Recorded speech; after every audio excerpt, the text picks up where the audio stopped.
Nous allons vous présenter le canal des Moines, son histoire, sa construction et son tourisme. Le canal des Moines fait 1,6 km dans sa partie artificielle.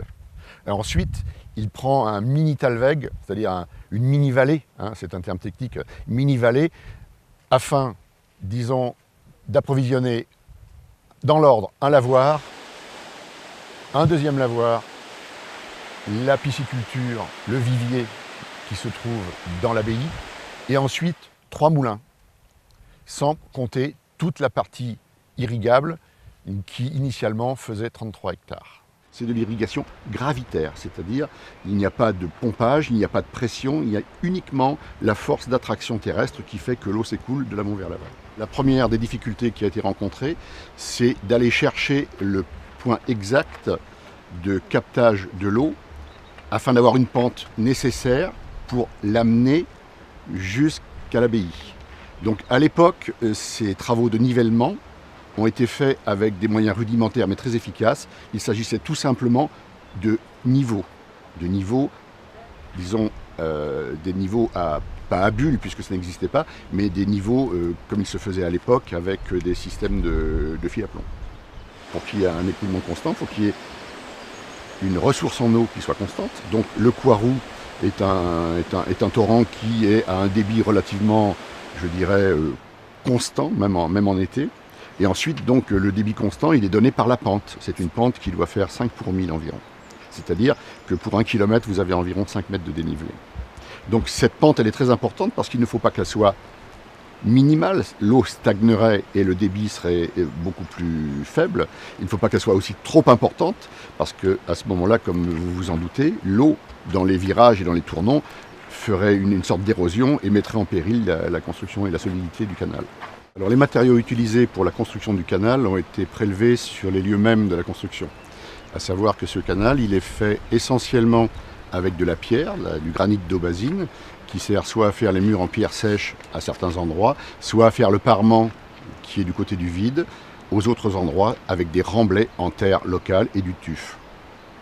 Il faut savoir aussi que l'étanchéité de ce canal, dans beaucoup d'endroits, est faite de manière naturelle par un mélange à la fois de sable et d'argile. Ce qui fait qu'il s'agit en fait d'une étanchéité très fragile et sur laquelle nous faisons très attention lors de nos travaux de ne pas altérer cette couche. Il faut bien à un moment qu'il y ait une séparation entre l'eau du ruisseau, du torrent, et le canal. Alors il y a ce que vous appelez une écluse, il s'agit en fait d'un système qui permet de mettre le canal hors d'eau, c'est-à-dire d'arrêter l'arrivée d'eau dans le canal, parce qu'il y a des moments où nous devons faire des travaux sur cet ouvrage, des travaux d'entretien, de curage ou des travaux de réfection, et il est bien évident que l'eau ne doit plus couler à ce moment-là. Sans ça, on travaillerait dans de très mauvaises conditions.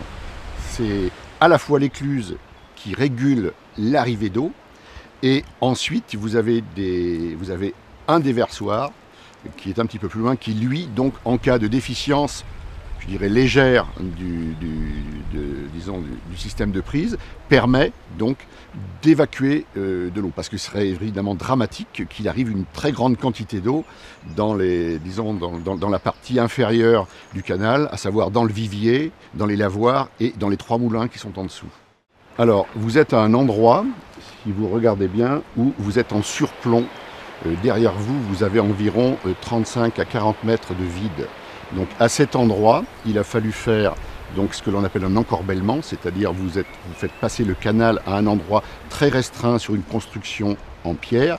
Et ces pierres plates, on les appelle les baignoires, c'est venu bien après, mais elles ont surtout un rôle de liant entre la partie qui est du côté du vide et la partie qui est du côté de la roche. Lorsque initialement ce canal a été fait, il passait, si vous voulez, autour de ce rocher où est située la brèche de Saint-Étienne.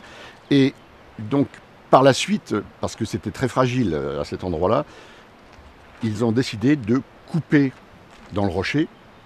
Et la légende dit que Saint-Étienne a fait un miracle et a coupé le rocher pour que l'eau passe. Je pense plus prosaïquement qu'il s'agit plutôt de moines et de laïcs qui ont dû travailler pendant des mois, voire des années pour couper ce rocher.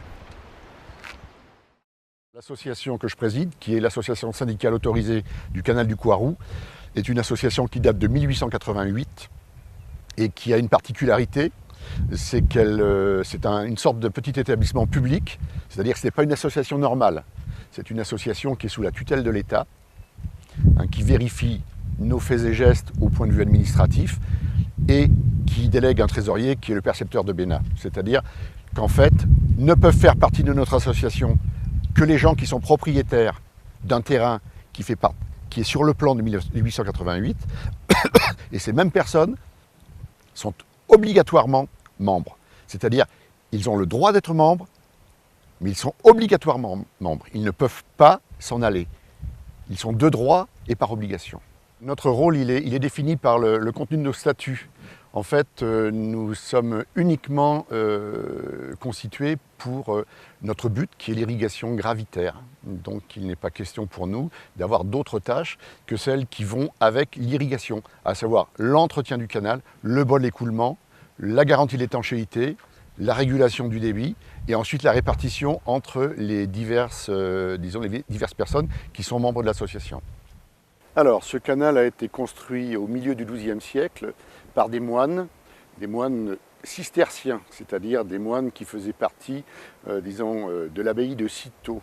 C'était entre autres de grands spécialistes, de tout ce qui était hydraulique, ce qui explique qu'ils aient su faire, parce qu'il fallait un savoir-faire, qu'ils aient su construire un canal de cette longueur et dans des paysages aussi tourmentés.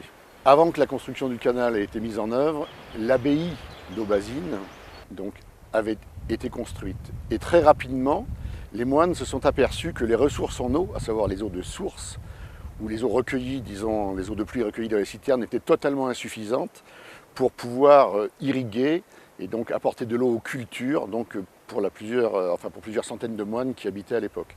Donc c'est posé très rapidement le problème de l'approvisionnement en eau, ce qui fait que, compte tenu de leur spécificité et de leur savoir-faire en matière d'hydraulique, ils ont construit ce canal, ils ont été chercher l'eau dans le canal du Coiroux à 1,6 km au-dessus pour l'amener à l'abbaye.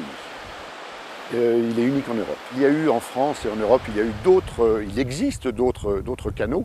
Il en existe même qui sont encore plus anciens, qui datent de l'époque romaine, mais tous sont ruinés. C'est-à-dire qu'ils ne sont pas... Vous en avez un qui se trouve près de Cahors, celui l'aqueduc qui a approvisionné Cahors, qui fait plusieurs dizaines de kilomètres, mais qui n'est pas dans cet état, et c'est exceptionnel. Et je pense que quelque part, l'association syndicale autorisée du canal du Coiroux a été quelque part, la cheville ouvrière pour que ce canal ne retourne pas à l'état initial et ne soit pas, perdu pour l'irrigation. Alors, le monastère des femmes, il est postérieur, la construction est postérieure au monastère masculin. Là, il faut savoir, par contre, que l'approvisionnement en eau n'a rien à voir du tout avec le canal des moines. L'approvisionnement en eau se faisait à partir de sources qui se trouvent sur la rive gauche du Coiroux et qui passaient par-dessus le Coiroux avec un aqueduc qui n'existe plus, bien sûr. Donc, ce sont des sources d'eau totalement différentes. Alors là, il faut savoir quand même que les moniales étaient ce qu'on appelle cloîtrées, c'est-à-dire qu'elles étaient en état de clôture permanent. Elles n'avaient aucun contact avec l'extérieur. Si ce n'est l'histoire récente qui a vu une réfection du canal il y a maintenant quelques années, il y a environ une dizaine d'années. Réfection qui a duré très très longtemps et pour cause, puisqu'il y a eu un incident dramatique, à savoir qu'en cours de chantier, la partie la plus spectaculaire et aussi la plus fragile et la plus difficile à mettre en œuvre a fait l'objet d'un éboulement. En pleine nuit, heureusement, parce qu'il y aurait pu y avoir, des conséquences humaines dramatiques. Et ça nous montre au moins une chose, c'est qu'à notre époque, au XXIe siècle, l'homme a voulu copier avec les moyens actuels le travail des moines du XIIe siècle, avec les résultats qu'on connaît. Donc, quelque part, chapeau bas aux moines du XIIe. Avec des moyens humains que nous n'avons pas, des techniques que nous n'avons pas, ils ont fait un ouvrage pérenne qui a traversé les siècles, alors que, ces dernières années, avec des moyens modernes, avec des savoir-faire modernes, ça a donné quoi? Ça a donné une quasi-catastrophe. Donc encore, chapeau aux moines. Le canal a toute son importance pour les Aubazinois. Alors, il y a une association qui existe qui regroupe des riverains, des propriétaires de parcelles qui touchent le canal, qui se consacrent à l'entretien du canal, à sa préservation, mais même les gens du village dans son ensemble sont très concernés. Oui, ils se baladent régulièrement, c'est souvent la balade dominicale. Alors je dirais qu'il apporte une certaine notoriété quand même, parce que c'est vrai que maintenant, notamment depuis la diffusion du reportage des Racines et des Ailes, il y a beaucoup de gens qui viennent à Aubazine par le biais ou pour le canal des Moines, qui en ont entendu parler, qui ont vu le reportage et qui arrivent ici à Aubazine en nous disant où se trouve le canal des Moines. Donc c'est vrai que maintenant Aubazine est bien associé au canal des Moines, donc ça apporte une certaine image de marque et un plus aussi en termes de richesse patrimoniale pour le village. Le niveau de fréquentation varie en fonction des années. En ce qui concerne le canal des Moines, vraiment pour la fréquentation générale, on peut l'estimer à la louche à 50 000 visiteurs à peu près par an. Ce qu'on peut estimer, noter vraiment de façon précise, ce sont les visites guidées, la fréquentation des visites guidées.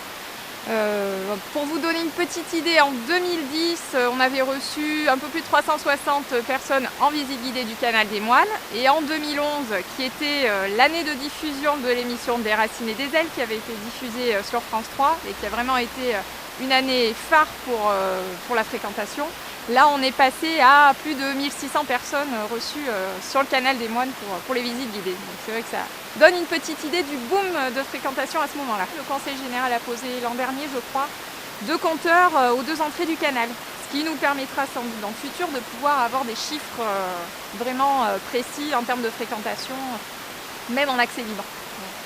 C'est vrai que le but premier du canal, en fait, au XIIe siècle, c'était d'amener l'eau jusqu'à l'abbaye. Donc les deux sont intimement liés.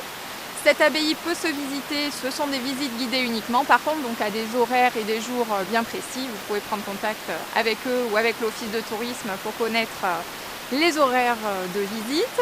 Vous avez un parcours découverte du village qui existe aussi, qui est le circuit du patrimoine. C'est un parcours d'1 heure, 1 heure 30 à peu près, un petit cheminement dans les ruelles d'Aubazine qui permet de découvrir un petit peu l'histoire du village aussi. Vous avez une petite chapelle byzantine d'ailleurs qui clôt ce parcours-là.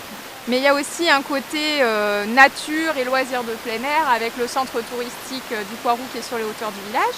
Vous avez un lac, un golf à côté, un parcours accrobranche, donc c'est vrai qu'il y a de quoi s'occuper, que ce soit pour les familles qui veulent des activités de détente de plein air, les sportifs parce qu'il y a aussi beaucoup de chemins de randonnée, ou les amateurs plus de patrimoine.